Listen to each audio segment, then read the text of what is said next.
Assalamu alaikum everyone. Welcome to my YouTube channel Chemistry by Mishal. In today's lecture, we are going to discuss about our lecture number 3 in chapter number 17, which is about comparison of group 2 elements with group 1 elements.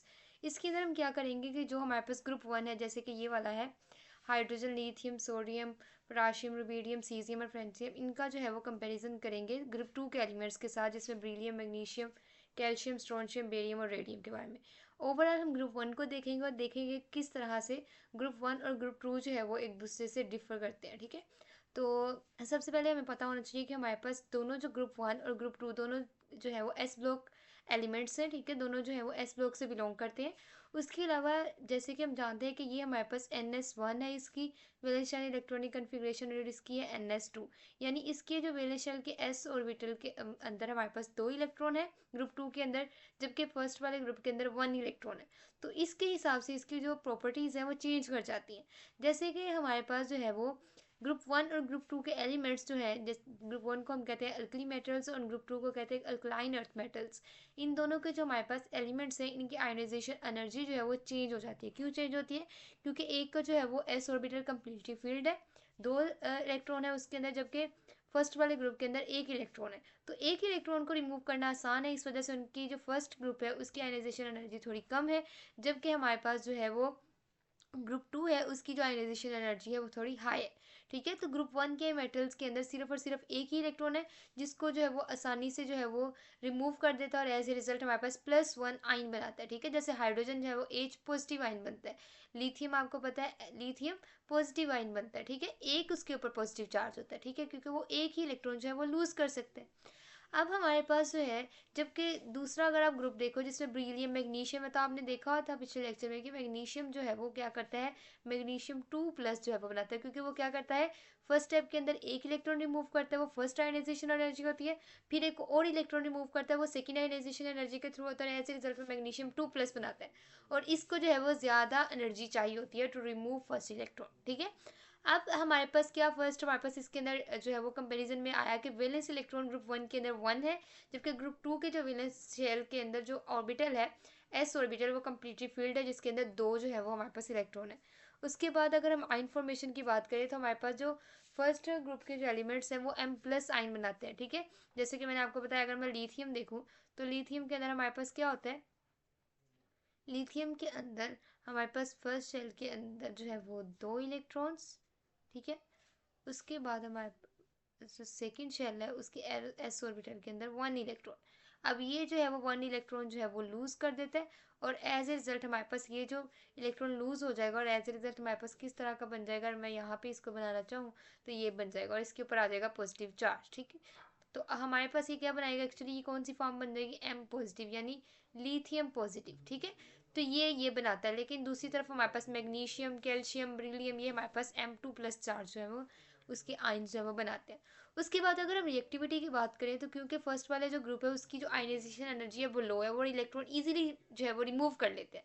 इसका मतलब वो है कि वो ज़्यादा reactive in nature है। ठीक है, तो जो हमारे पास ग्रुप 1 के एलिमेंट्स हैं वो ज़्यादा रिएक्टिव होते हैं as compare to group 2 elements, जो कि हमारे पास जो है वो लेस रिएक्टिव होते हैं। अब हम कंपेरिजन कैसे करते हैं, जैसे लिथियम का ब्रिलियम के साथ कंपेरिजन होगा, तो लिथियम जो है वो मोर रिएक्टिव है, ब्रिलियम जो है वो लेस रिएक्टिव है। ठीक है, तो हम जो है वो एक ही पीरियड के लोग हम देखते हैं कैसे उसकी रिएक्टिविटी में फ़र्क आ रहा है। उसके बाद अगर रीज़न की देखें, तो वो मैंने आपको ऑलरेडी बता दी कि आयनाइजेशन एनर्जी जितनी थोड़ी होगी, इलेक्ट्रॉन जो वो इजीली रिमूव होगा, और हमारे पास उसके आइंस बनेंगे, और जब वो आइंस बनेंगे it means they are more reactive in nature. ठीक है, तो फर्स्ट ग्रुप के एलिमेंट्स की आयनाइजेशन एनर्जी लो है, इस वजह से वो मोर रिएक्टिव इन नेचर है।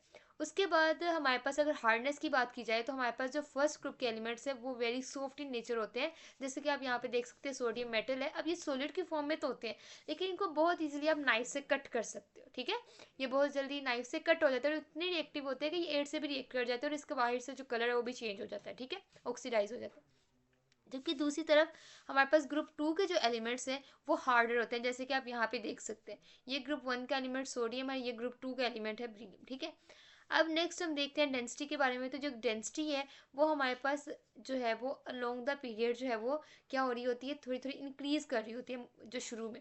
तो एज ए रिजल्ट हमारे पास जो फर्स्ट ग्रुप है उसकी जो डेंसिटी है वो लो होती है एज कम्पेयर टू ग्रुप 2, जिनकी जो डेंसिटी है वो हायर होती है।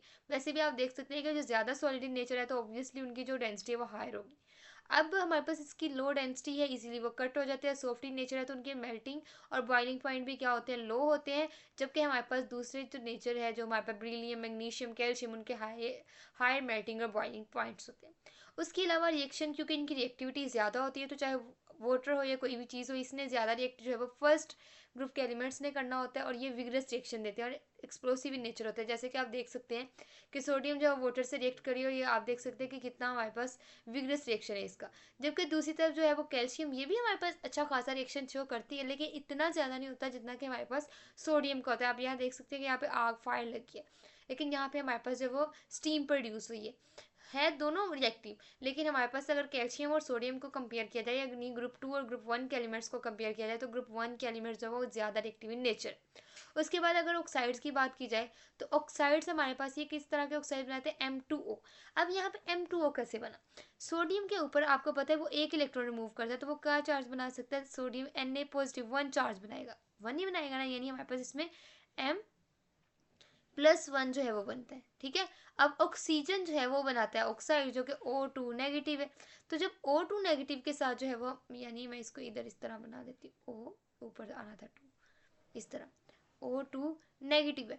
अब हमारे पास ऑक्सीजन के 2 नेगेटिव, M है +2 +1, तो हमने 2 पॉजिटिव चार्ज चाहिए, तो हम इसके साथ 2 लगा देते हैं और एज ए रिजल्ट हमारे पास M2O बनता है। ठीक है, तो इस वजह से हमने क्या करना होता है, इसकी जो है वो उसको कंपनसेट करने के लिए इसके चार्ज को यहाँ पे फिर हमने 2+ करना होता है।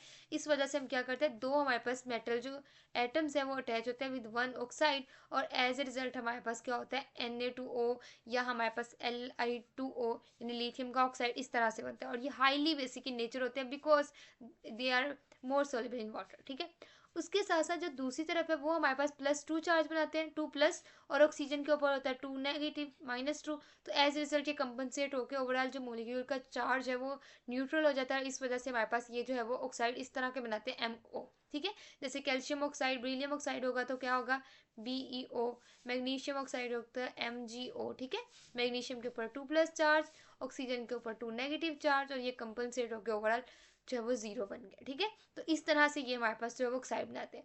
अगर हम हाइड्रोक्साइड की बात करें, तो हाइड्रोक्साइड जैसे कि हमने ये ग्रुप 2 के जो पढ़े थे हुए थे, वो आपने देखा था कुछ हाइड्रोक्साइड जो है वो लेस सोलेबल इन नेचर थे, और जैसे जैसे हम डाउन द ग्रुप जा रहे थे उनकी सोलेबिलिटी क्या कर रही थी, इंक्रीज कर रही थी।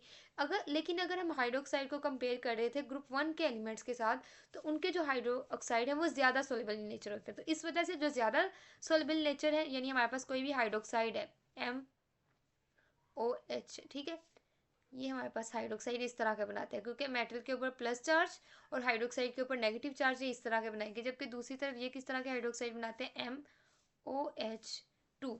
इधर हमने मेटल जो है वो 2+ है और हाइड्रोक्साइड -1 था, तो हमने उसको 2 इस वजह से किया ताकि हमारे पास चार्ज कंपनसेट हो जाए। अब ये जो हाइड्रोक्साइड है ये हमारे पास लेस सोलेबल इन वाटर है, जबकि ये वाला hydroxide more soluble in water है। लेकिन अगर डाउन द ग्रुप जाओ तो सोलेबिलिटी इसकी इंक्रीज कर रही होती है।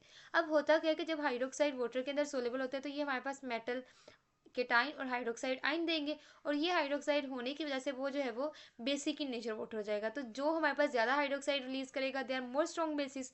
एज ए रिजल्ट हमारे पास इसके जो हाइड्रोक्साइड है वो they are more strong bases as compare to group 2 elements. तो ये था हमारा छोटा सा आज का लेक्चर, जिसके अंदर मैंने आपको बताया कि किस तरह हमारे पास ग्रुप 2 के जो एलिमेंट्स हैं उनको कंपेयर किया जाता है with group 1 elements. Hope so आपको ये वीडियो पसंद आई हो। अगर वीडियो पसंद आई हो तो वीडियो को लाइक कीजिएगा, चैनल को सब्सक्राइब कीजिएगा और दूसरों के साथ शेयर कीजिएगा। Thank you so much.